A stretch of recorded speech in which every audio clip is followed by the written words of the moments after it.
हम मैथिली भक्ति सब गोटे के प्रणाम करै छी। आई हम एकटा बहुत सुंदर सोहर गीत सुनाब रहल छी।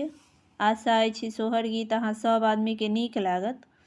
सुनू ई सोहर गीत आ हमर वीडियो के लाइक, चैनल के सब्सक्राइब सब आदमी कऽ देबै। जय मैथिली, जय भक्ति। बान्हल के खोजी गेला घामसँ भीजी गेला रे ललन रे तैयो नहीं होरिला जनम लेला ककरा जगाए बड़े।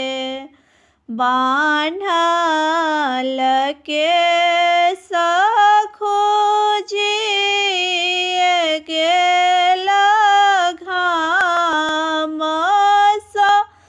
भीजी गेला रे ललन रे तैयो नहीं होरिला जनम लेला ककरा जगाए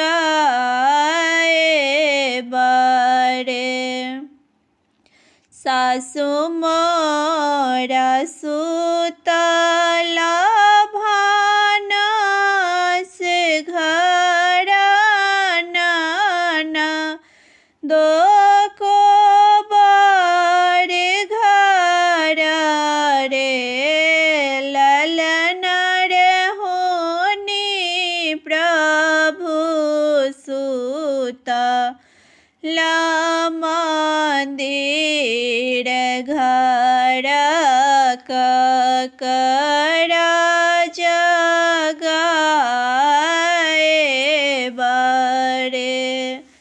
सासु मोरा सुतल भानस घराना दो को बड़ घर रे ललन रे होनी प्रभु सुतल मंदिर घर ककरा जगाए बहे। उठू उठू ननदो गोसाउनी मोर ठाकुराइन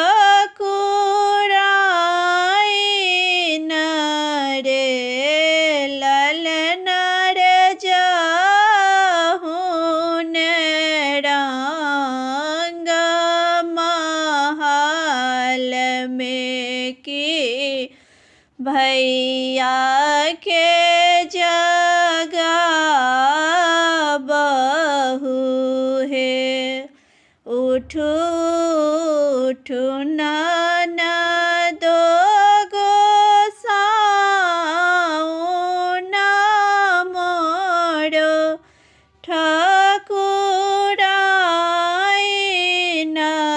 रे ललन रे जाहु रंग महल में की भैया के जगाबहु हे।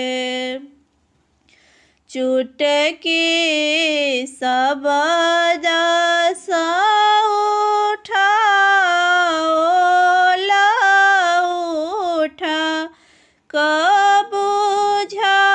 बुझाओल हे भैया हे तोरो धनी दरा दबे आकुल की डगरी नचा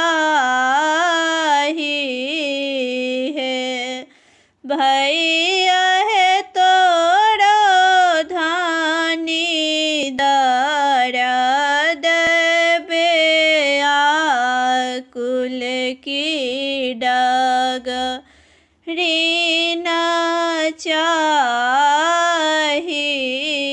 है। काख जाति ले लानी पोथिया हाथ जाति सट कोनिया रे ललना रे आबे बैसल मोहनी घारथ की कहू धानी कुशल है। ललना रे आबे बैसल मोहनी घारथ की कहू धानी कुशल है। देह मोरा का पाए गहना जका नामी केस भुइया लोटू है। पिया है धरती लगैया आसमान के नैनन सूझैया है।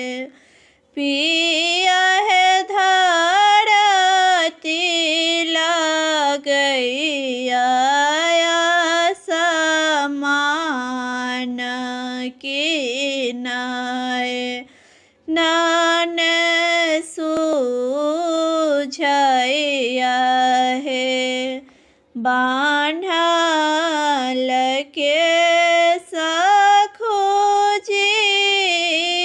गेल घाम सा भीजी गेल रे ललना रे तैयो नहीं होरिला जनम लेला ककड़ा जगाए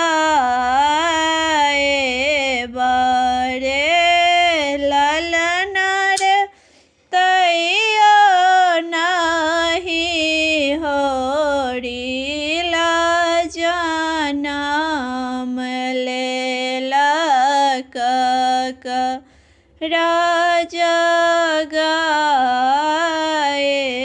बर।